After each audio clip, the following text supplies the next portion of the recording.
At kung mahayag na ang karangalan ng Diyos, ang Diyos naman ang maghahayag ng karangalan ng tao at gagawin niya ito agad.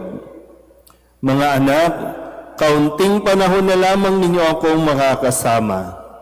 Hahanapin ninyo ako, ngunit sinasabi ko sa inyo, ngayon ang sinabi ko sa mga Hudyo. Hindi kayo makapupunta sa paroroonan ko. Saan po kayo pupunta, Panginoon?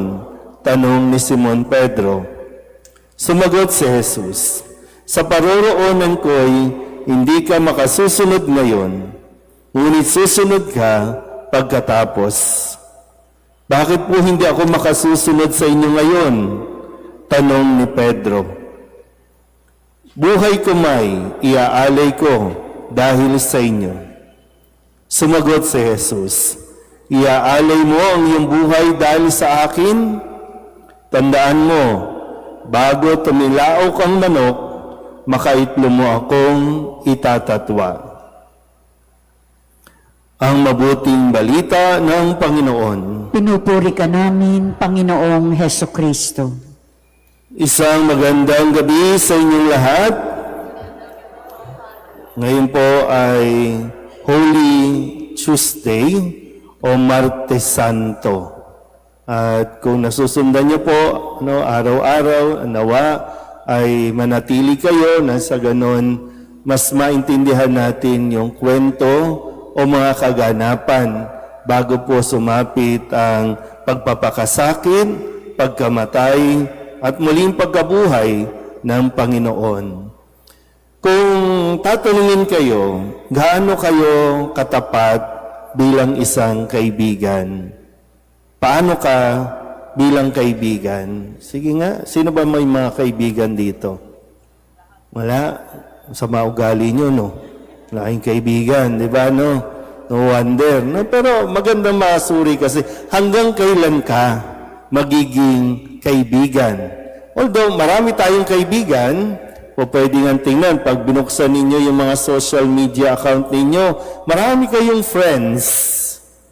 At napakadali lang mag-accept ng friend, madali din mag-unfriend, madali din mag-unfollow. Pero ganun ba ang itinuturo sa atin na ang pagiging kaibigan, nagiging mababaw lang? Pwede ngayon magkaibigan tayo, bukas hindi na.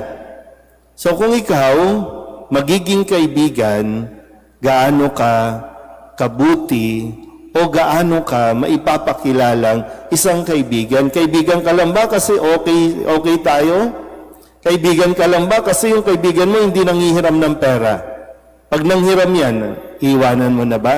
Lalo na pag hindi nagbayad yan. Papuputol na ba yung pagkakaibigan o ano ba? Nasaan tayo? Hanggang saan tayo doon? Kasi sa ating ebanghelyo, no, sabi nga dito, kung titingnan mo, o try mong unawain mabuti. Sabi dito, nagugulumihan ng sinabi ni Jesus. Nagugulumihanan. Pagbahagi, paano nyo ba intindihan? Pag sinabing nagugulumihanan na sinabi ni Jesus, para bang sa isip niya, paano nangyari? Bakit? Diba? Bakit? Yung sa isip pa lang bakit?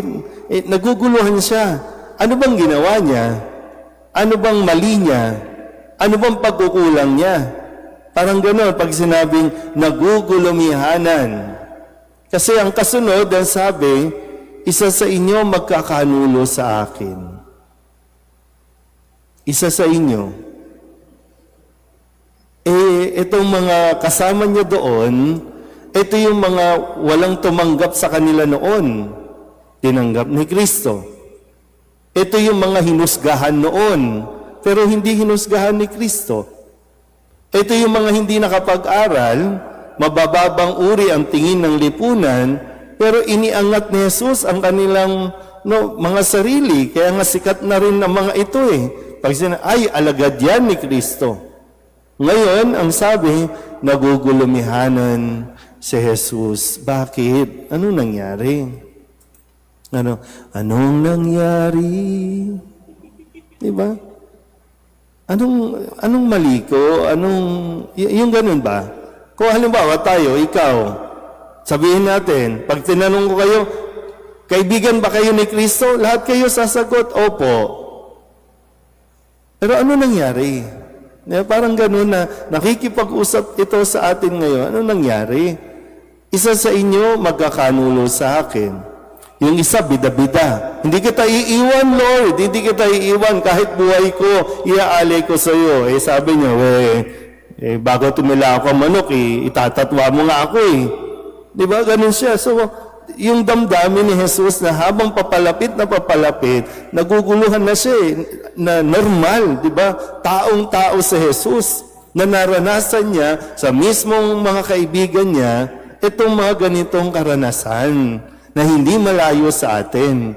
Pero yung bagay na ito na matututunan natin mismo kay Kristo na kahit na siya ay traidorin, itatwa, iwan, siya bilang isang kaibigan, nananatiling kaibigan sa kanila. Hindi niya pinutol, hindi niya pinaalis. Di ba? Na, mga walang ya pala kayo, matapos ko kayong kupkupin, pakainin, tapos ganyan igagawin. Wala.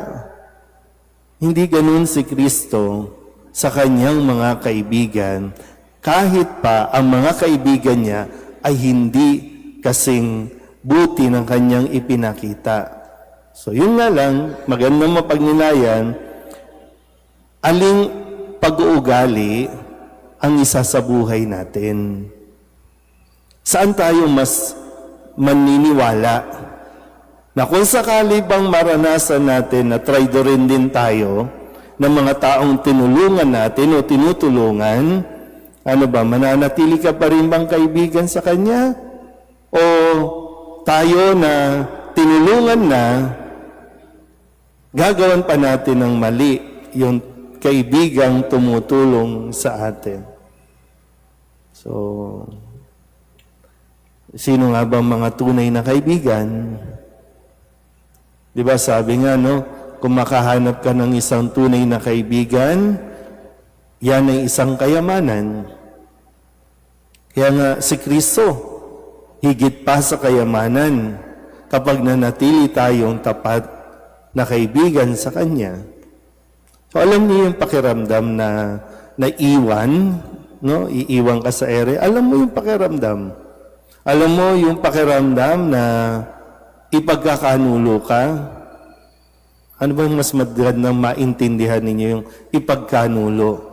Yung kapag nakatalikod ka, binibenta ka sa iba. Ganun yun. Okay, kaya lang, yun nga, no, sabi ko kanina, no, alin ang gagayahin natin?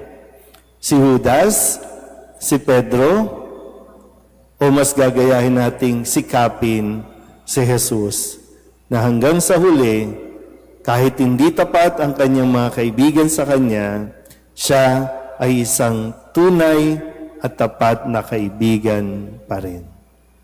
Amen?